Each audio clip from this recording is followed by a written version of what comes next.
बीजापुर गांव में चंदन नाम का एक लकड़हारा रहता था। चंदन रोज लकड़ी काटने के लिए जंगल जाता था। चंदन लकड़ी काट के ही अपना घर का गुजारा किया करता था। चंदन रोज लकड़ी काट के बाजार में बेच आता था। चंदन रोज लकड़ी काट के बाजार में बेच कर अपना घर खर्चा चलाया करता था। चंदन का एक बेटा भी था जिसका नाम नंदू था। एक दिन चंदन अपने बेटे से कहता है, अरे नंदू, मैं जंगल जा रहा हूँ लकड़ी काटने के लिए, तू घर का थोड़ा ध्यान रखना, शाम तक मैं वापस आ जाऊंगा। मैं भी चलूंगा आपके साथ, मैं घर पे अकेला रह के क्या करूंगा, मैं भी पिताजी जंगल चलूंगा आपके साथ। क्या तुम मेरे साथ जंगल चलना चाहते हो? ठीक है, मैं तुम्हें जंगल ले चलता हूँ, लेकिन तुम कोई शैतानी मत करना। यूं चंदन और नंदू दोनों जंगल की तरफ जाने लगे। जैसे ही वो दोनों जंगल पहुंचे, काफी तेज बारिश होने लग गई। वो दोनों काफी देर खड़े रहे, लेकिन बारिश तो रुकने का नाम ही नहीं ले रही थी। थोड़ी देर बाद नंदू अपने पिता से बोला, पिताजी, मुझे काफी भूख लगी है, आप क्या मेरे लिए कुछ खाने के लिए ला सकते हैं? ठीक है, मैं कुछ खाने के लिए लेके आता हूँ, मगर तुम कहीं इधर उधर मत जाना, और जंगल में काफी जंगली जानवर है, थोड़ा ध्यान रखना। यूं कह के चंदन कुछ खाने के लिए लेने चला गया। नंदू पेड़ के नीचे खड़ा खड़ा अपने पिताजी का इंतजार कर ही रहा था। तभी वहाँ पर एक जंगली शेर आ गया। जंगली शेर को पास आता देख नंदू वहाँ से भागा। नंदू बिना रुके जंगल में भागा जा रहा था। भागते भागते नंदू एक गुफा के पास पहुँच गया। नंदू को लगा शेर अभी भी मेरा पीछा कर रहा है, इसीलिए नंदू गुफा की ओर चलने लगा और गुफा के अंदर चला गया। नंदू भागते भागते गुफा के अंदर आ गया। गुफा के अंदर उसे एक सुराही दिखी। नंदू उस सुराही को देखने लगा। सुराही को देखते देखते नंदू के मन में ख्याल आया, क्यों ना इस सुराही को अपने साथ ले चलूं। जैसे ही नंदू ने उस सुराही को छुआ, उसमें से धुआं निकलने लग गया। ये सब देख के नंदू काफी डर गया। अचानक उसके अंदर से एक जिन बाहर निकला। नंदू, तुमने मुझे इस सुराही से बाहर निकाला है, मैं तुम्हारी 3 इच्छाएं पूरी करूंगा, मांगो जो भी मांगना है। मैं बहुत भूखा हूँ, क्या तुम मुझे खाना खिला सकते हो? अरे नंदू, तुम बैठो, मैं तुम्हें अभी खाना खिलाता हूँ। आबरा कडाबरा गिली गिली छू, खाना हाजिर हो। ये सब देख के नंदू बड़ा हैरान हो रहा था। अरे नंदू, अब तुम आराम से खाना खाओ, मैंने तुम्हारी पहली इच्छा पूरी कर दी है। नंदू, अभी भी तुम्हारे पास 2 इच्छाएं बाकी है, कुछ भी मांग सकते हो चाहो तो। क्या तुम मुझे मेरे पिताजी के पास ले जा सकते हो? हाँ हाँ, मैं तुम्हें अभी तुम्हारे पिताजी के पास ले चलता हूँ। आबरा कडाबरा गिली गिली छू, नंदू के पिताजी के पास ले चलो। इधर नंदू के पिताजी ने नंदू को हर जगह ढूंढा, लेकिन उन्हें नंदू कहीं नहीं मिला। वो काफी उदास हो गए और रोने लग गए। तभी अचानक वहाँ जादुई जिन और नंदू आ पहुँचे। अरे नंदू, तुम कहाँ चले गए थे? मैंने सारे जंगल में तुम्हें ढूंढा, तुम कहीं नहीं मिले। और ये तुम्हारे साथ ये कौन है? पिताजी, आपको पता है जंगल में मेरे पीछे शेर पड़ गया था। मैं भागते भागते गुफा में जा पहुंचा, वहाँ पे मुझे एक सुराही मिली। सुराही के अंदर से ये जिन बाहर आया है। पिताजी, आपको पता है इस जिन ने मुझे खाना भी खिला दिया है। ये जिन कह रहा है कि ये मेरी 3 इच्छाएं पूरी करेगा, जिसमें से इसने मेरी 2 इच्छाएं पूरी कर दी है। नंदू, मैं तुम्हारी 2 इच्छा पूरी कर चुका हूँ। मुझे एक बड़ा घर और बहुत सारा खजाना चाहिए, ताकि मेरे पिताजी को लकड़ी काट के मेरा पेट ना पालना पड़े। ठीक है नंदू, मैं तुम्हारी ये आखिरी इच्छा भी पूरी कर देता हूँ। आबरा कडाबरा गिली गिली छू, बड़ा घर और खजाना हाजिर हो। देखो नंदू, कितना बड़ा घर है। मैंने ये घर तुम्हारे लिए जादू से बनाया है, तुम इस घर में आराम से रह सकते हो। और ये लो खजाना, इससे तुम और तुम्हारे पिता पूरी जिंदगी आराम से गुजार सकते हो। नंदू, मैंने तुम्हारी 3 इच्छा पूरी कर दी है, अब मुझे यहाँ से जाना होगा। मुझे आजाद कराने के लिए तुम्हारा बहुत बहुत शुक्रिया। इतना कहते ही जादुई जिन वहाँ से गायब हो गया। तो दोस्तों, हमें इस कहानी से ये शिक्षा मिलती है कि जो भी होता है अच्छे के लिए होता है। और अंकित एक शादी अटेंड करके अपनी कार से लौट रहे थे। उनकी कार उस समय एक सुनसान रास्ते से गुजर रही थी। रात के लगभग 11:30 बज गए थे। कार में 90s का गाना बज रहा था। शीतल जो गर्भवती थी, वो चुपचाप बैठी अंकित को गाने की धुन पर सिर हिलाते देख रही थी। अंकित अपनी धुन में कार चलाता हुआ जा रहा था। तभी शीतल ने अंकित को टोकते हुए कहा, तुम ना आजकल बिल्कुल भी रोमांटिक नहीं रह गए हो। अरे ऐसा क्यों? हम दोनों अकेले हैं, कार में हैं, सुनसान रास्ता है, लेकिन मजाल है कि तुम्हारे मुंह से आई लव यू निकल जाए। शादी के पहले तो आई लव यू इतनी बार बोलते थे कि लगता था कि तुम्हारे मुंह में किसी ने टेप रिकॉर्डर रिवर्स मोड में चला दिया हो। लेकिन अब तो आई लव यू सुने अरसा हो जाता है। शीतल की बात सुनकर अंकित कार में ब्रेक लगाता है और उसकी तरफ देखते हुए चिल्लाकर बोलता है, आई लव यू शीतल। पागल हो गए हो क्या? क्यों, क्या हुआ? इतनी जोर से सुनसान जगह में कौन बोलता है आई लव यू? क्या शीतल, आई लव यू बोलो तो दिक्कत, आई लव यू ना बोलो तो दिक्कत। अरे गुस्सा मत हो माय लव, शादी के बाद प्यार केयर में बदल जाता है, और उस पर जब पत्नी प्रेग्नेंट हो तो केयर और ज्यादा करनी पड़ती है। इसका क्या मतलब? रास्ते में बात ही ना करो। अरे रात हो गई ना, और सुनसान जगह है, इसीलिए लगता है जल्दी से यहाँ से निकल जाऊं। ये कहकर अंकित ने फिर से गाड़ी को गियर में डाला और गाड़ी आगे बढ़ा दी। अभी भी मुश्किल से 2-3 किलोमीटर ही गए होंगे कि अचानक से तेज आंधी चलने लगी। साथ ही जोर जोर से बादल गरजने लगे, बिजली भी चमकने लगी। अरे ये अचानक से मौसम कैसे खराब हो गया? तभी जोरों की बारिश भी शुरू हो गई। ये लो, तुम बड़ा रोमांटिक कह रही थी ना, मौसम ही हो गया पूरा रोमांटिक।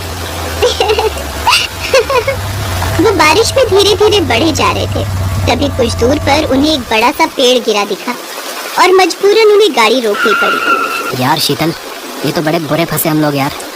वो कुछ देर उसी तरह गाड़ी में बैठे रहे। बारिश अब बंद हो चुकी थी। शीतल, बारिश तो बंद हो गई, अब इस पेड़ को हटाना होगा। मैं तुम्हारी मदद करूं? अरे शीतल, पागल हो क्या? बेबी है तुम्हारे पेट में। अंकित कार से निकलकर बाहर गया और वो पेड़ हटाने लगा, लेकिन अचानक से आकाश में बिजली कड़की और नीचे जमीन पर आ गिरी। अंकित की स्पॉट डेथ हो गई। शीतल ने ये देखा तो वो भागी भागी कार से बाहर आई, लेकिन अंकित का शरीर तो पूरी तरह शांत पड़ गया था। अंकित, अंकित, ये क्या हो गया? ये क्या हो गया अंकित? सब खत्म हो गया, मेरा सब खत्म हो गया। मैं क्या करूं? अरे मुझे अकेला छोड़ दिया तुमने। अंकित उठो, उठो, जल्दी उठो, मुझसे बातें करो, रोमांटिक बातें करो, उठो। अरे ऐसे कैसे जा सकते हो तुम? तुम्हारा बेबी मैं क्या कहूंगी उसको? अरे क्या कहूंगी मैं उसे? काश कि अंकित शीतल की उस दर्द भरी पुकार को सुन पाता, काश कि वो उसके आंसू पोंछ पाता, लेकिन वो तो पड़ा हुआ था अचेत मुर्दा। शीतल ने किसी तरह उसकी लाश को गाड़ी में डाला, फिर पेड़ को हटाया और खुद से ड्राइव करके घर की ओर जाने लगी। वो गाड़ी तो चला रही थी, लेकिन उसके आंसू रुकने का नाम ही नहीं ले रहे थे। बारिश फिर से शुरू हो गई थी। तभी कुछ दूरी पर उसे एक बूढ़ा आदमी हाथों में लालटेन और एक डंडा लिए हुए दिखाई दिया। उसने काले कपड़े पहने हुए थे। अरे इस सुनसान जगह में ये बूढ़ा आदमी क्या कर रहा है? लगता है बारिश के कारण फंस गया है। मुझे इसकी मदद करनी होगी। शीतल ने अपनी कार उस बूढ़े आदमी के पास रोक दी और कार का शीशा खोलते हुए उससे पूछा, अरे बाबा, इस सुनसान अंधेरी रात और इस बारिश में यहाँ क्या कर रहे हो? आपको कहाँ जाना है? चलिए मैं आपको छोड़ दूँ।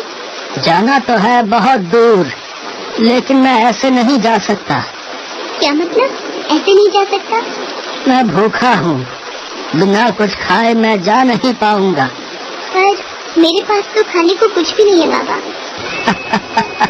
है, तेरे पास है, तो वो मुझे खाने को दे दे। क्या बाबा? तेरे पेट का बच्चा, वो दे दे, मुझे खाना है उसे। अरे पागल हो क्या तुम? दिमाग खराब है तुम्हारा? मैं यहाँ पहले से परेशान हूँ। मेरे पति की मौत हो गई और तुम ये बकवास कर रहे हो? बकवास नहीं, दे दे तेरा बच्चा। तभी शीतल को लगा कि उसकी कार की सीट पर कोई औरत आकर बैठी है, क्योंकि उसके कानों में उसकी चूड़ियों की आवाज आ रही थी। शीतल ने कार के शीशे में जब पीछे की सीट की ओर देखा तो उसने देखा कि एक भयानक चुड़ैल अंकित को अपनी गोद में लिए बैठी हुई है। ये देखकर शीतल के चेहरे का रंग उड़ गया। चुड़ैल? बेटी डरो मत, मैं तुम्हें कोई नुकसान नहीं पहुंचाने वाली। तुम बस यहाँ से जल्दी निकलो, जल्दी। शीतल कुछ समझ पाती इतने में वो बूढ़ा उसकी गाड़ी के आगे आकर खड़ा हो गया और शीतल को घूर घूर कर देखने लगा। मुझे अपना बच्चा खिला दे, खिला दे अपने पेट का बच्चा, मुझे भूख लगी है, खिला दे। बेटी इसकी बात मत सुन और जल्दी से निकल यहाँ से, नहीं तो ये मार देगा तुझे। चढ़ा दे अपनी गाड़ी इस पर। गाड़ी चढ़ा दूं? अरे ये कैसे हो सकता है? मैं किसी की हत्या नहीं कर सकती। अरे बेटी तू समझा कर, ये बूढ़ा जिंदा नहीं है, ये तो सालों पहले मर गया है और मरे हुए की कैसी हत्या। तू देर मत कर, नहीं तो सब खत्म हो जाएगा। चढ़ा दे अपनी गाड़ी, इस पर चढ़ा दे। शीतल उधेड़ बुन में थी, लेकिन पता नहीं क्यों उसके पैर उस चुड़ैल को सुनकर एक्सीलेटर पर चले गए और उसने जोरों की टक्कर उस बूढ़े को मार दी। बूढ़ा बहुत ऊपर तक हवा में उड़ गया और एक पेड़ की डाली पर बैठ गया और उसे घूरने लगा। शीतल ने शीशे में जब उसे देखा तो उसकी आंखें फटी की फटी रह गई। बेटी, मैंने कहा था ना, वो पहले से मरा हुआ है, वो कभी नहीं मर सकता। तू अब तेजी से यहाँ से निकल, क्योंकि वो बहुत गुस्से में आ गया है और वो अब अपनी गलत शक्तियों का प्रयोग करेगा और तेरी मति को भ्रमित करेगा। लेकिन तुझे रुकना नहीं है, क्योंकि तू रुकी तो तेरी मौत हो जाएगी, जैसे मेरी और मेरे पेट के बच्चे की मौत हुई थी सालों पहले। इसलिए भाग यहाँ से, अपनी रफ्तार और बढ़ा।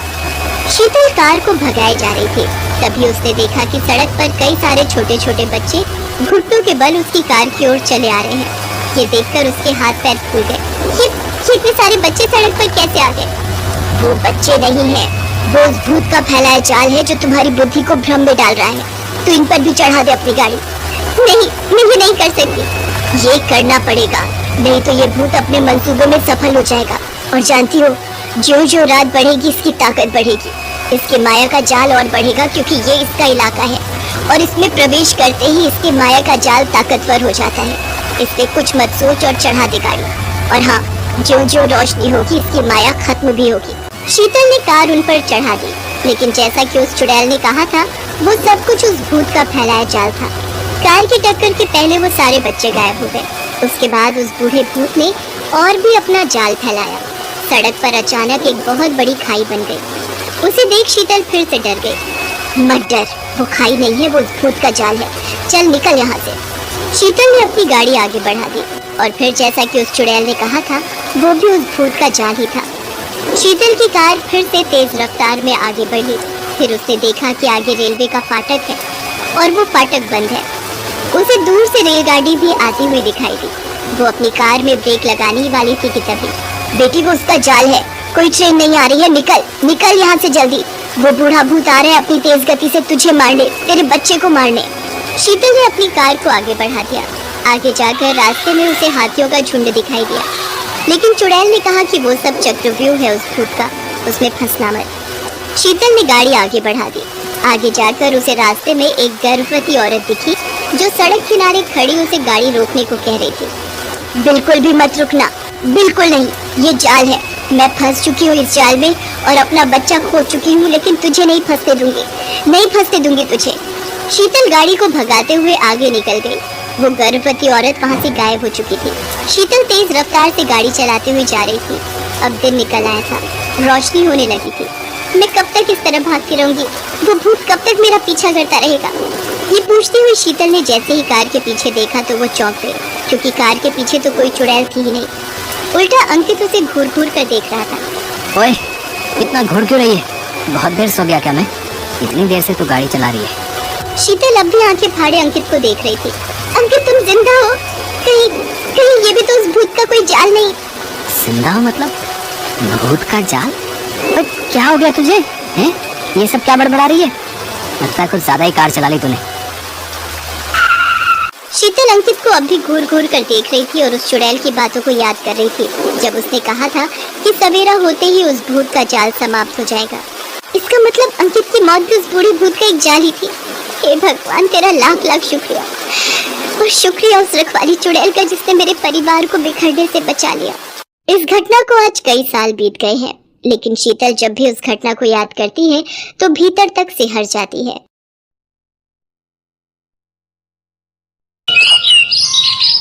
सुबोध नाम का एक व्यक्ति शहर में नौकरी करता था, इसलिए उसे रोजाना ही गांव से शहर आना जाना पड़ता था। वो जिस गांव में रहता था वो एक पहाड़ी इलाका था जो बहुत सुनसान हुआ करता था। ज्यादा आबादी भी नहीं थी। कोई बस या कोई और साधन सीधा गांव तक नहीं आता था, इसलिए सुबोध ने सुविधा के लिए एक मोटरसाइकिल खरीद ली थी। एक दिन सुबोध जब गांव वापस आ रहा था, इस मोटरसाइकिल को भी अभी पंचर होना था। रात भी बहुत हो गई है, पता होता तो मोटरसाइकिल वहीं छोड़ आता और बस से आ जाता। अंधेरा बढ़ रहा था। पहाड़ों के बीच से सुबोध पैदल ही मोटरसाइकिल को घसीटता हुआ रात के समय सुनसान इलाके से घर की ओर चला जा रहा था। तभी सड़क किनारे जंगल में किसी लड़की के रोने की आवाज सुनाई दी। ये इतनी रात में सुनसान जंगल में कौन रो रहा है? ये तो किसी लड़की के रोने की आवाज सुनाई पड़ती है। मुझे जाकर देखना चाहिए। जब सुबोध जंगल के अंदर गया, उसने देखा कि अंधेरे में एक पेड़ के नीचे एक सुंदर सी लड़की अकेली बैठी है और रो रही है। सुनिए, आप इतनी रात में इस भयानक जंगल में कैसे आ गई? और आप रो क्यों रही हैं? कुछ तो बोलिए। जब तक आप बताएंगी नहीं, मैं आपकी परेशानी को कैसे समझूंगा? मुझे कुछ भी याद नहीं है। मैं अपनी याददाश्त भूल गई हूँ। मुझे अपना नाम तक याद नहीं है। मुझे बस इतना याद है, मैं गाड़ी से टकराई और मुझे चोट लग गई। उसके बाद मैं इस जंगल में रास्ता भटक गई। आप रोना बंद कर दीजिए। आप चिंता मत कीजिए, पास में ही मेरा घर है। आप मेरे साथ मेरे घर चल सकती हैं। पर मैं आपके साथ, आपको मेरी वजह से बेकार में परेशानी होगी। पर मैं इतनी रात में आपको इस जंगल में अकेले भी तो नहीं छोड़ सकता। ये मेरी इंसानियत के खिलाफ होगा। इसलिए कुछ भी मत सोचिए और मेरे साथ चलिए। सुबोध उस अनजान लड़की को घर ले आता है। अगले ही दिन पूरे गांव में ये बात फैल जाती है कि सुबोध किसी अनजान लड़की को जंगल से लाया है। लड़की को आए 1-2 दिन बीत चुके थे। सुबोध बेटा, इस तरह से कब तक ये लड़की हमारे घर में रहेगी? गांव के लोग भी बातें बनाने लगे हैं। माँ, ये बेचारी बेसहारा है, अपनी याददाश्त भी भूल चुकी है। इसे कुछ भी याद नहीं है कि ये कहाँ से आई है। गांव वालों का कहना है कि तू इस लड़की से शादी कर ले ताकि इस लड़की को भी सहारा मिल जाए। पर माँ, इस तरह मैं कैसे हाँ कर दूं? मुझे भी एक बार लड़की से बात करनी होगी। तो ठीक है, चलकर बात कर लेते हैं। बेटी, हम जानते हैं तुम किन परिस्थितियों से गुजर रही हो। तुम्हें अपना नाम भी याद नहीं है। चलो, आज से मैं तुम्हारा नाम रूपा रखती हूँ। रूपा बेटी, मैं चाहती हूँ तुम सुबोध से शादी कर लो ताकि तुम्हें भी नाम और घर मिल जाए। ठीक है माँ जी, मुझे इस शादी से कोई इनकार नहीं है, लेकिन शादी से पहले मेरी एक शर्त है। आप लोग कभी भी बिना दरवाजा खटखटाए मेरे कमरे के अंदर मत आना। लो, कर लो बात, बस इतनी सी शर्त। तो बेटी, वो तो वैसे भी बिना दरवाजा खटखटाए हम अंदर आएंगे ही क्यों? सुबोध, आपको भी इसी बात का ध्यान रखना है। सुबोध रूपा की बात मान लेता है और उन दोनों की शादी हो जाती है। रूपा आम लड़कियों की तरह ही घर का सारा काम करती थी। खाना बनाना, कपड़े धोना, झाड़ू पोछा करना, सब कुछ। इसको देखकर लगता ही नहीं था कि वो उस घर में नई है। सब कुछ अच्छा चल रहा था। पर एक दिन जब सुबोध शहर गया हुआ था तो किसी कारण वो शहर में ही रुक गया और गांव वापस नहीं लौटा। घर पर उसकी माँ और रूपा अकेली थी। रूपा, सुबोध भी नहीं आया है और मैं तुम्हें अकेले सोने नहीं दे सकती। ये गांव है, हर चीज का ध्यान रखना होता है। आज रात मैं तुम्हारे पास ही सो जाती हूँ। ठीक है माँ जी, आप उस तरफ मुंह करके सो जाइए, मैं इस तरफ मुंह करके सो जाऊंगी। रूपा और सुबोध की माँ दोनों गहरी नींद में सो जाती हैं। रात के करीब 2 बजे। अरे, ये रूपा कहाँ गई? रूपा, ओ रूपा, रूपा। देख नहीं रही बुढ़िया, मेरे हाथ में क्या है? अगर तूने किसी से ये बात बोली तो मैं तुझे जान से मार दूंगी। चुपचाप जाकर कमरे में सो जा। सुबोध की माँ रूपा की वो हालत देखकर घबरा जाती है। रूपा के हाथ में एक मरी हुई बिल्ली थी जिसका रूपा खून पी रही थी। सुबोध की माँ डर से कांप रही थी।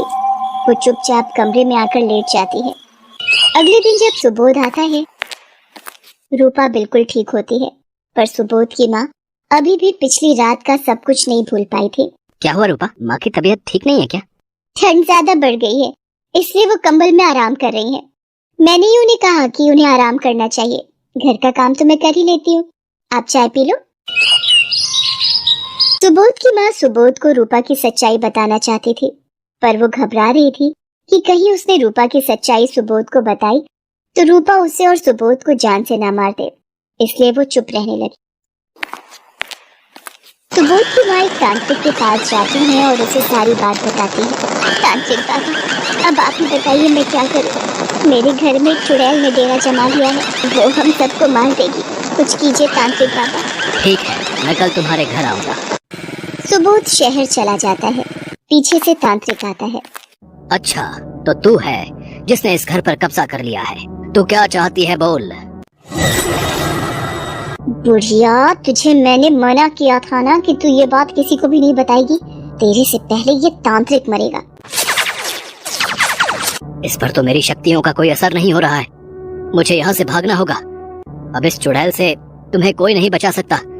ये सबको मार। तांत्रिक रूपा से बचने के लिए जंगल की ओर भागता है। रूपा उसका पीछा करती है। तांत्रिक सुनसान जंगल में पहुंच जाता है। ये मैं कहाँ आ गया? ये तो शमशान घाट है। मुझे यहाँ छुप जाना चाहिए। वो बहुत खतरनाक चुड़ैल है, वो मुझे मार देगी। तू मुझे मारने आया था, अब तू नहीं बचेगा। रूपा तांत्रिक को जान से मार देती है और घर आकर सुबोध के सामने ऐसे बर्ताव करती है जैसे कुछ हुआ ही नहीं। अरे रूपा, कहाँ गई थी तुम? रात होने को आई है। अरे मैं तुम्हारे लिए ये गरम गरम जलेबी खरीदने गई थी। सुबोध, मुझे तुम्हें कुछ बताना है। पहले खाना तो खा लो माँ, फिर आराम से बात करते हैं। ये लो जलेबी खाओ। मैं अभी आती हूँ, तुम लोग खाओ। रूपा, तुम्हें पत्नी रूप में पाकर मैं बहुत खुश हूँ। सुबोध की माँ सुबोध को सब कुछ बताना चाहती थी, पर वो इसी बात से डर रही थी कि कहीं तांत्रिक की तरह रूपा उसे भी ना मार दे। आज रूपा को चौंका दूंगा। उसे लग रहा होगा कि मैं शाम को आऊंगा, पर वो ये नहीं जानती कि आज मैं शहर से जल्दी वापस आ गया। लगता है रूपा कमरे में दरवाजा भीड़ कर सो रही है। चुपचाप कमरे में चला जाता हूँ। सुबोध रुक जा, अंदर मत जा।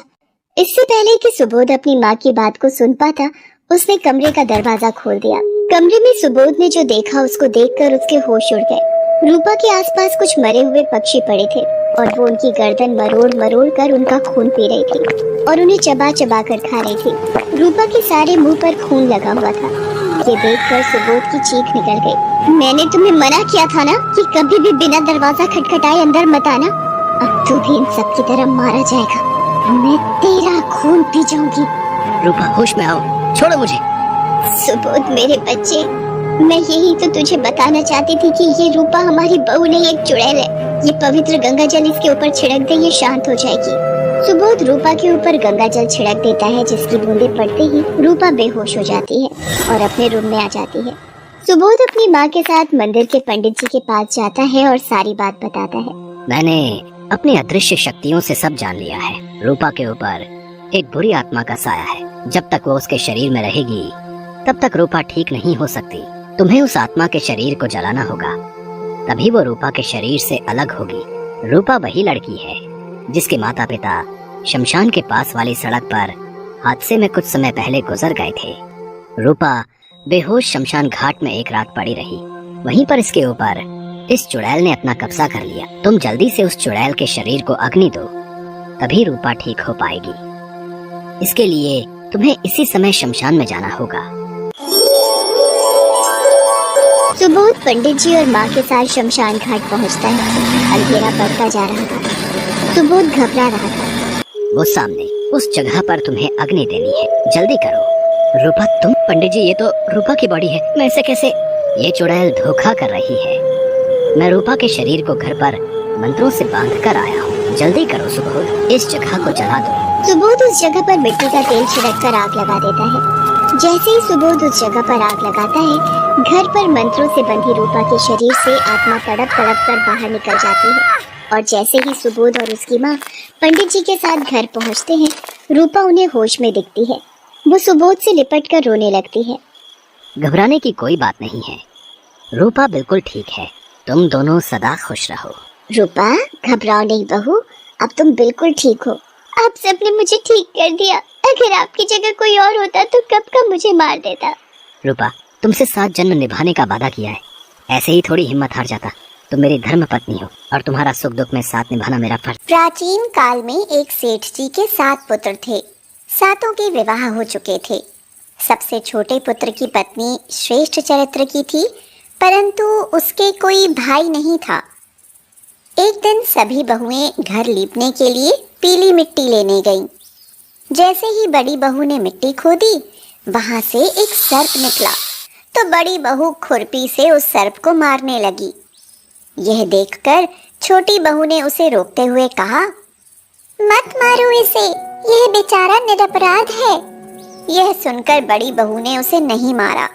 तब सर्प एक ओर जा बैठा। तब छोटी बहू ने उससे कहा, हम अभी लौट कर आती हैं, तुम यहाँ से जाना मत। यह कहकर वह सबके साथ मिट्टी लेकर घर चली गई और वहाँ कामकाज में फंसकर सर्प से जो वादा किया था उसे भूल गई।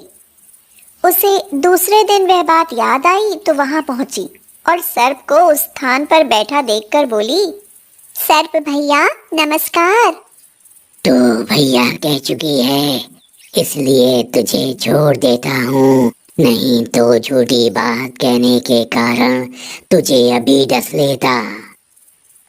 भैया मुझसे भूल हो गई, उसकी क्षमा मांगती हूँ। तो सर्प ने कहा, अच्छा, तू आज से मेरी बहन हुई और मैं तेरा भाई हुआ, तुझे जो मांगना है मांग ले। छोटी बहू ने उससे बोला, भैया मेरा कोई नहीं है, अच्छा हुआ जब तू मेरा भाई बन गया। कुछ दिन व्यतीत होने पर वह सर्प मनुष्य का रूप रखकर उसके घर आया और बोला, मेरी बहन को भेज दो। बड़ी बहू ने हैरानी से कहा, इसके तो कोई भाई नहीं था। मैं दूर के रिश्ते में इसका भाई हूँ, बचपन में ही बाहर चला गया था। उसके विश्वास दिलाने पर घर के लोगों ने छोटी को उसके साथ भेज दिया। उसने मार्ग में बताया, मैं वही सर्प हूँ, इसलिए तू डरना नहीं, और जहाँ चलने में कठिनाई हो वहाँ मेरी पूंछ पकड़ लेना। इस प्रकार वह उस घर पहुंच गई। वहां के धन ऐश्वर्य को देखकर वह चकित हो गई। एक दिन सर्प की माता ने उससे कहा, मैं एक काम से बाहर जा रही हूँ, तू अपने भाई को ठंडा दूध पिला देना। उसे यह बात ध्यान न रही और उसने गलती से गर्म दूध पिला दिया, जिससे सर्प का मुंह बुरी तरह जल गया। यह देखकर सर्प की माता बहुत क्रोधित हुई, परंतु सर्प के समझाने पर वह शांत हो गई। तब सर्प ने कहा, बहन को अब उसके घर भेज देना चाहिए। तब सर्प और उसके पिता ने उसे बहुत सा सोना, चांदी, जवाहरात, वस्त्र भूषण आदि देकर उसके घर पहुंचा दिया। इतना ढेर सारा धन देखकर बड़ी बहू ने ईर्ष्या से कहा, भाई तो बड़ा धनवान है, तुझे तो उससे और भी धन लाना चाहिए। सर्प ने यह वचन सुना तो सब वस्तुएं सोने की लाकर दे दी। यह देखकर बड़ी बहू ने कहा, इन्हें झाड़ने की झाड़ू भी सोने की होनी चाहिए। तब सर्प ने झाड़ू भी सोने की लाकर रख दी। सर्प ने छोटी बहू को हीरे मणियों का एक अद्भुत हार दिया था। उसकी प्रशंसा उस देश की रानी ने भी सुनी और वह राजा से बोली, सेठ की छोटी बहू का हार यहाँ आना चाहिए। रानी के कहे अनुसार छोटी बहू का हार उन्हें दे दिया गया। छोटी बहू को यह बात बहुत बुरी लगी। उसने अपने सर्प भाई को याद किया और आने पर प्रार्थना की, भैया रानी ने हार छीन लिया है, तुम कुछ ऐसा करो कि जब वह हार उसके गले में रहे तब तक के लिए सर्प बन जाए, और जब वह मुझे लौटा दे तब हीरो और मणियों का हो जाए। सर्प ने ठीक वैसा ही किया। जैसे ही रानी ने हार पहना वैसे ही वह सर्प बन गया। यह देखकर रानी चीख पड़ी और रोने लगी। यह देखकर राजा ने सेठ के पास खबर भेजी, छोटी बहू को तुरंत भेजो। सेठ जी स्वयं छोटी बहू को साथ लेकर उपस्थित हुए। राजा ने छोटी बहू से पूछा, तूने क्या जादू किया है? मैं तुझे दंड दूंगा। छोटी बहू बोली, राजन धृष्टता क्षमा कीजिए, यह हार ही ऐसा है कि मेरे गले में हीरो और मणियों का रहता है और दूसरे के गले में सर्प बन जाता है। यह सुनकर राजा ने वह सर्प बना हार उसे देकर कहा, अभी पहन कर दिखाओ। छोटी बहू ने जैसे ही उसे पहना वैसे ही वह हीरो मणियों का हो गया। राजा बोले, ये देखकर मुझे विश्वास हो गया, मैं तुम्हें ये मुद्राएं भी देता हूँ। छोटी बहू अपने हार और मुद्राओं सहित घर लौट आई। उसके धन को देखकर बड़ी बहू ने ईर्ष्या के कारण उसके पति को सिखाया, छोटी बहू के पास कहीं से धन आया है। यह सुनकर उसके पति ने अपनी पत्नी को बुलाकर कहा, ठीक ठीक बता कि ये धन तुझे कौन देता है। तब वह सर्प को याद करने लगी। उसी समय सर्प ने प्रकट होकर कहा, यदि मेरी धर्म बहन के आचरण पर संदेह प्रकट करेगा तो मैं उसे खा लूंगा। यह सुनकर छोटी बहू का पति बहुत प्रसन्न हुआ और उसने सर्प देवता का बड़ा सत्कार किया। उसी दिन से नाग पंचमी का त्योहार मनाया जाता है और स्त्रियां सर्प को भाई मानकर उसकी पूजा करती हैं। ऐसा करोगी तो मैं तुम लोगों को यहाँ से निकाल दूंगी। मेरी नींद खराब हो जाती है। सोने के वक्त भी तुम लोग मेरी सर पर पॉटी करते हो। नहीं नहीं, हम लोगों को क्षमा कर दो नागिन। सिमुलतुली के जंगल में टूना और टुनिया नाम के दो पंछी रहते थे। 2-3 दिन से लगातार बारिश होने की वजह से उन दोनों के घर टूट गई। बड़ी मुश्किल से भी उन दोनों वहाँ पर ही रहते हैं। बारिश रुक जाने के बाद टुनिया टुन्ना को कहती है, सुनो टुन्ना, हमारी घर तो पूरी तरह से टूट गई है। इस छोटी पेड़ में घोंसला बनाना ही हमारी गलती था। एकदम ठीक टुन्ना, अगर बड़े पेड़ में हम लोग घोंसला बनाते तो ऐसा नहीं होता। तुम्हारा तो अंडा देने का वक्त भी आ चुका है। चलो हम लोग सोनाझुरी जंगल में वो जो बड़ा सा पेड़ है वहाँ पे घोंसला बनाएंगे। इसके बाद टुनिया और टुन्ना सोनाझुरी जंगल में चली जाती है और वहाँ जाके वो घोंसला बनाते हैं। उस पेड़ पे थी एक नागिन।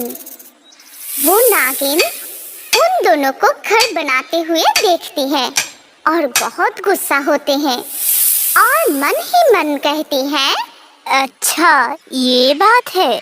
इस पेड़ में जहाँ मैं रहती हूँ वहाँ पर कोई आने की हिम्मत नहीं करता। वहाँ पर तुम लोग घोंसला बना के रहोगी। मैं तुम लोगों को रहने नहीं दूंगी। मैं इससे पहले बहुत पक्षियों की घोंसला तोड़ दिए थे। मेरे इस पेड़ में मैं किसी को रहने नहीं देती और तुम लोगों को भी नहीं दूंगी। उन दोनों मिलकर सारा दिन घोंसला बनाया। अगले दिन सुबह टुन्ना ने कहा, देखो तुम्हारा तो अंडा देने का समय भी हो गया है और हम लोगों का घोंसला भी तैयार हो गया है। सचमुच इतना सुंदर घोंसला होगा मैं नहीं सोची थी। मैं तो बहुत खुश हूँ और यहाँ पर शांति से हम लोग रह पाएंगे, तूफान होने के बाद भी। नागिन उन दोनों की बातें सुन रहे थे और मन ही मन कहते हैं, रुक, तुम लोगों को मजा चखाती हूँ। बहुत मजा आ रही है ना?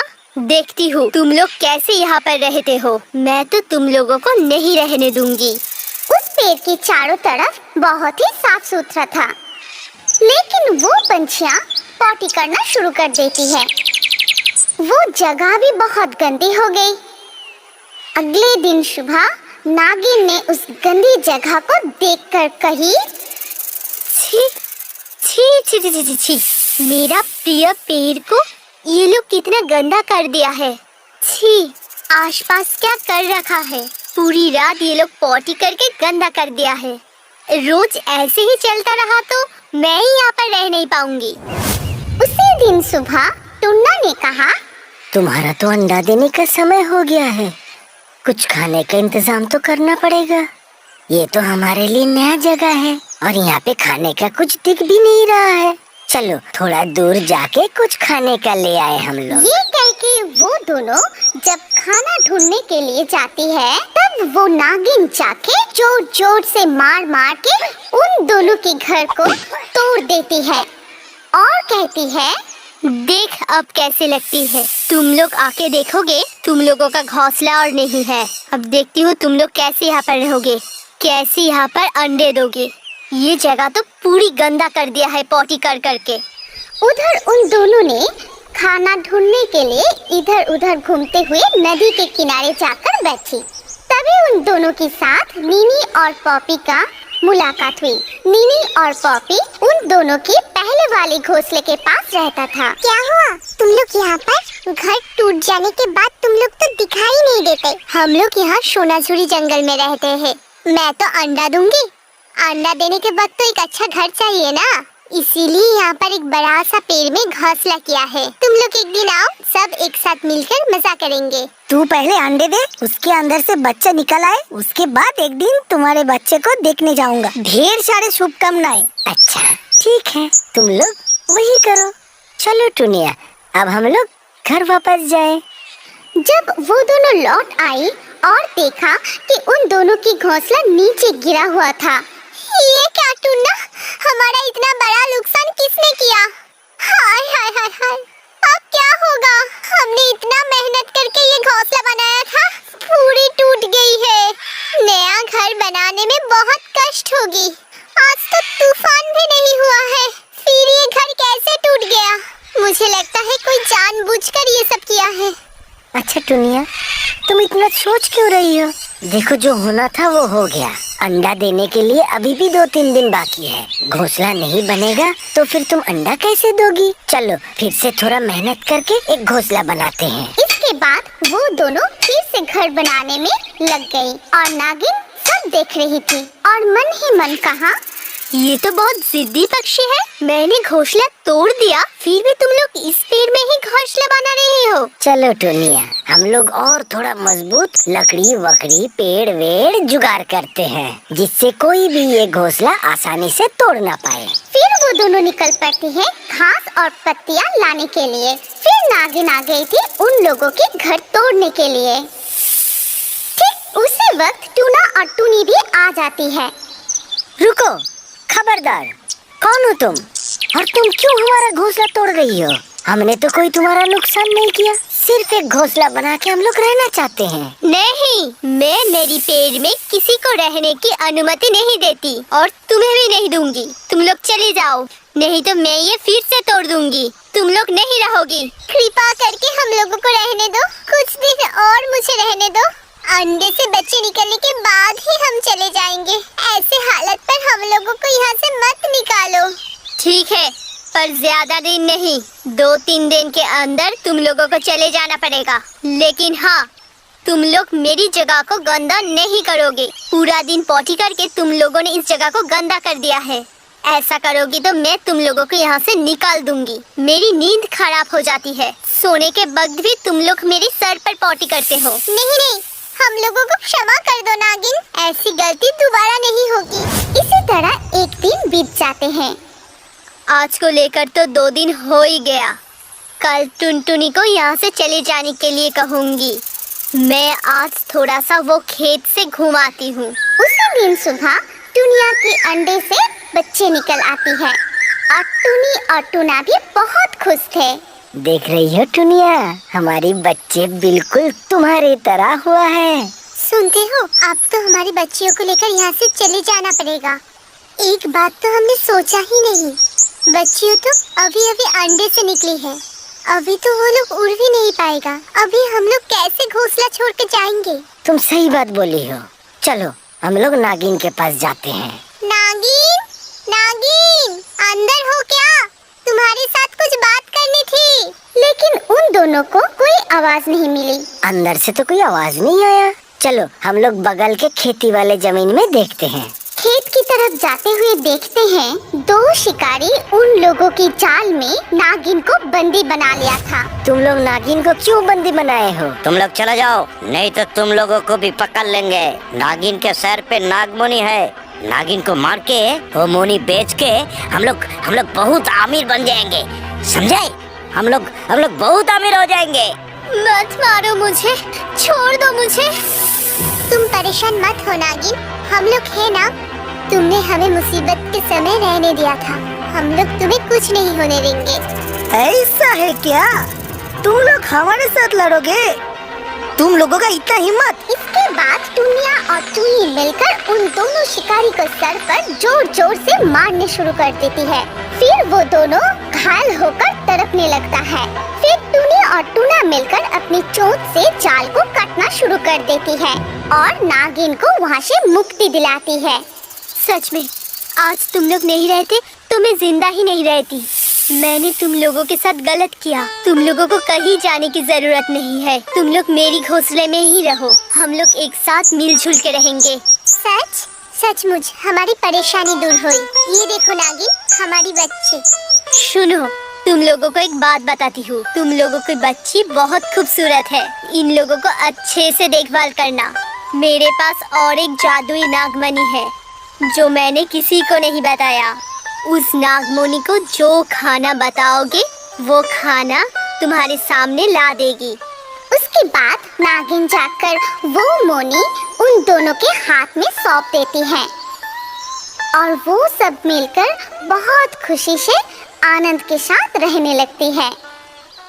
हमारी कहानी यहाँ पर खत्म होती है। अगर आपको ये कहानी पसंद आई तो इस वीडियो पे लाइक जरूर करना। अगर आपके पास कोई पसंदीदा कहानी हो तो कमेंट करके बताएं।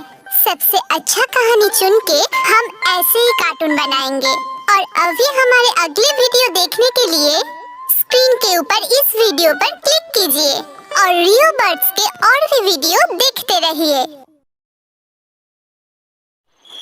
रात के 12 बज रहे थे, लेकिन 21 साल के हरीश की आंखों से नींद कोसों दूर थी। वो इधर उधर करवटें बदल रहा था और काम्या के बारे में सोच रहा था। फिर उसने अपना मोबाइल निकाला और मोबाइल की गैलरी में काम्या की तस्वीर को जूम करके देखने लगा। जैसे जैसे काम्या की तस्वीर बड़ी और नजदीक होती जा रही थी, उसकी सांसें तेज हो रही थी और दिल की धड़कन भी बढ़ रही थी। कोई इतना खूबसूरत कैसे हो सकता है? ऐसा लगता है कि ईश्वर ने टाइम निकाल कर इन्हें बनाया है। काश ये हमेशा के लिए मेरी हो जाए। काम्या के बारे में सोचते हुए हरीश को कब नींद आ गई उसे पता ही नहीं चला। 35 साल की काम्या बहुत ही खूबसूरत थी। उसका गोरा रंग, घुंघराले काले बाल और बड़ी बड़ी आंखें। जो भी उसे देखता देखता ही रह जाता। माँ, मैं कॉलेज जा रही हूँ। आज कॉलेज में कुछ जरूरी मीटिंग है, इसलिए जल्दी पहुँचना होगा। अरे नाश्ता तो कर ले।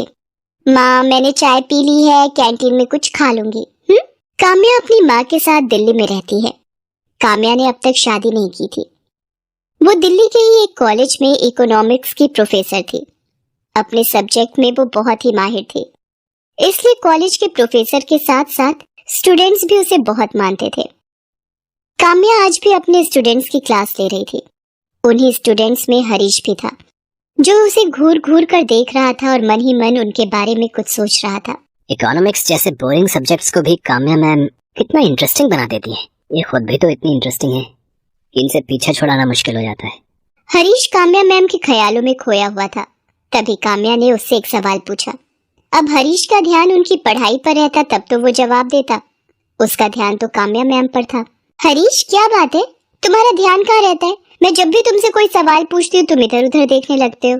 वो मैम, मैं इधर उधर नहीं देख रहा था, मैं तो आपको ही देख रहा था। आपसे नजर हटती कहाँ है मैम? उसके ऐसा कहते ही पूरी क्लास हंस पड़ी। हरीश, ये तुम क्या कह रहे हो? मैम की डांट सुनते ही हरीश को अपनी गलती का एहसास हुआ और उसने अपनी बात को बदलते हुए कहा, सॉरी मैम, मेरा मतलब वो नहीं था। मैं तो ये कहना चाह रहा था कि आप इतना अच्छा पढ़ाती हैं कि कोई कहीं और कैसे ध्यान दे सकता है। अच्छा ठीक है, तो फिर मेरे सवाल का जवाब दो। उसी दिन की बात है, लंच का समय खत्म हो गया था। हरीश स्टाफ रूम के बाहर काम्या मैम का ही इंतजार कर रहा था। जैसे ही मैम स्टाफ रूम से निकलकर दूसरे क्लास की ओर बढ़ी, पीछे से हरीश ने उन्हें टोकते हुए कहा, एक्सक्यूज मी मैम। हरीश, तुम यहाँ? तुम्हें तो अपनी क्लास में होना चाहिए। मैम, वो मुझे आपसे कुछ बात करनी थी। मुझसे? हाँ बोलो, क्या बात है? उसके बाद हरीश ने डरते डरते धीमे से काम्या मैम से कहा, मैम, मैं आपसे ट्यूशन पढ़ना चाहता हूँ। ट्यूशन? पर मैं तो ट्यूशन नहीं पढ़ाती। तुम्हें कोई भी प्रॉब्लम है तो तुम मुझसे यहीं पूछ लो, मैं उसका सोल्यूशन दे दूंगी।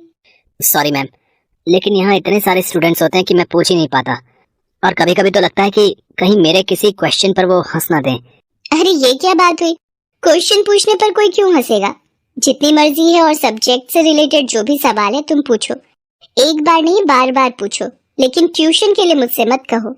लेकिन हरीश अपनी जिद पर अड़ा रहा और काम्या को इमोशनली ब्लैकमेल करने लगा। मैम, मेरा इकोनॉमिक्स बहुत ही कमजोर है। मुझे लगता है कि मैं इसमें फेल हो जाऊंगा। अगर मैं फेल हो गया तो पूरे कॉलेज और घर वालों के सामने मेरी नाक कट जाएगी। मैम, मेरे पापा किसान हैं। बहुत ही मेहनत से वो मुझे और मेरी बहन को कॉलेज में पढ़ा रहे हैं। उन्हें हम दोनों से बहुत सारी उम्मीदें हैं। अगर मैं फेल हो गया तो वो टूट जाएंगे मैम। ये कहते हुए हरीश रोने लगा। हालांकि उसके आंसू घड़ियाली थे और वो किसी तरह काम्या के घर जाना चाहता था ताकि वो काम्या मैम के साथ अकेले में कुछ समय बिता सके, उन्हें देख सके, उन्हें महसूस कर सके और एक दिन अपने दिल की बात उनसे कह सके। लेकिन काम्या को इस बात का कहाँ पता था। उसके लिए तो हरीश भी बाकी स्टूडेंट्स की तरह ही था।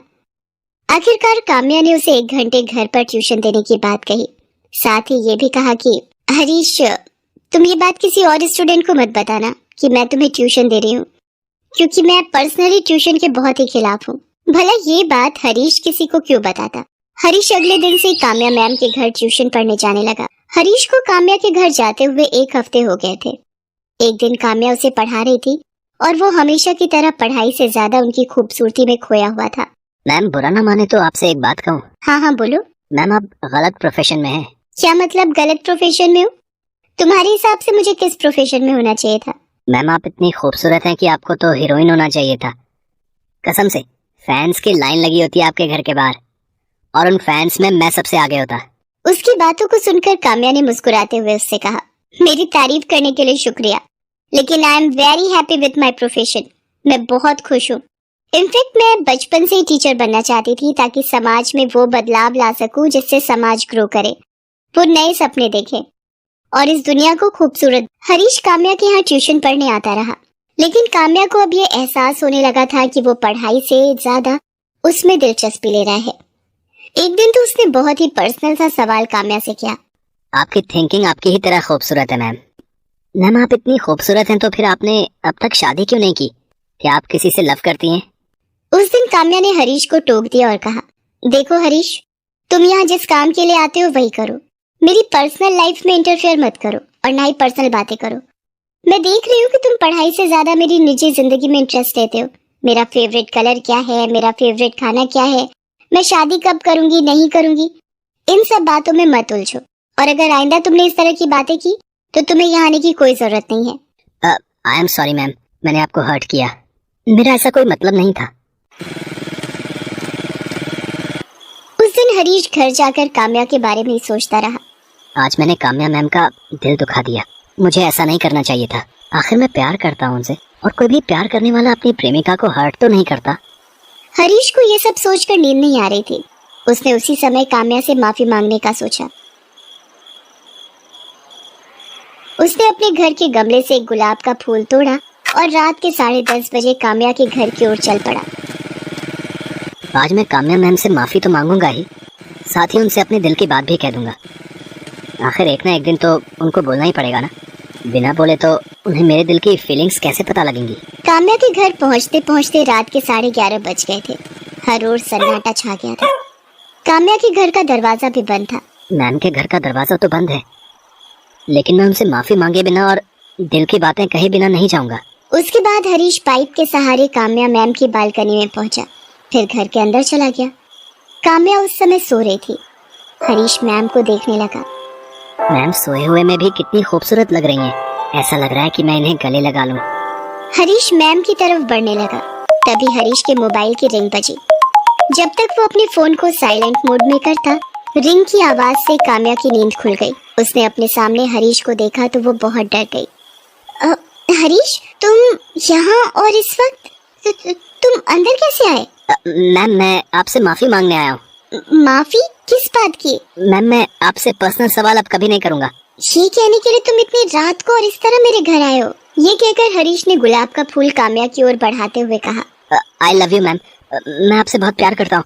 मैं आपके बिना नहीं रह सकता। मुझे हर पल हर सेकंड हर जगह आप दिखाई देती है ma'am. I really love you ma'am. ये सब क्या बकवास है हरीश? तुम होश में तो हो? तुम्हें पता है तुम क्या कह रहे हो? ये कहकर हरीश काम्या की ओर एक बार फिर से बढ़ा। Stop, I said stop. जहाँ खड़े हो वहीं खड़े रहो, नहीं तो अभी मैं पुलिस को बुलाऊंगी और तुम्हें जेल भिजवा दूंगी। एक ही सेकंड में सारी आशिकी बाहर आ जाएगी। ये आप क्या कह रही हैं मैम? किसी को प्यार करना कोई गुनाह तो नहीं है। देखिए पुलिस को मत बुलाइए, मेरे प्रेम प्रस्ताव को स्वीकार कर लीजिए। वैसे मैं जानता हूँ कि आप भी मुझे चाहती हैं, बस कहने से डरती हैं। अगर मुझे नहीं चाहती तो फिर ट्यूशन के लिए क्यों अलाउ किया मुझे? हरीश, तुम्हें अच्छे से पता है कि ट्यूशन के लिए मैंने क्यों अलाउ किया, लेकिन लगता है मैंने सच में बहुत बड़ी गलती कर दी है। नहीं मैम, आपने कोई गलती नहीं की है। गलती तो मैंने की है आपसे प्यार करके। पता नहीं इस दुनिया में प्यार को इस नजर से क्यों देखा जाता है। सभी कहते हैं कि एक दूसरे से प्यार करो, फिर कंडीशन लगाने लगते हैं। प्यार कंडीशन से नहीं होता है, लेकिन उसकी सीमाएं तय हैं हरीश। मान लो कल को कोई इस तरह तुम्हारी बहन के कमरे में घुस जाए और उससे बदतमीजी करे, उसे जबरदस्ती प्रेम प्रस्ताव दे दो, तुम क्या करोगे? कोई मेरी बहन के कमरे में घुसेगा तो मैं उसे जान से मार दूंगा। अपनी बहन पर बात आई तो उसे जान से मारने लगे। मैं भी तो किसी की बहन हूँ, बेटी हूँ। बोलो मैं क्या करूँ?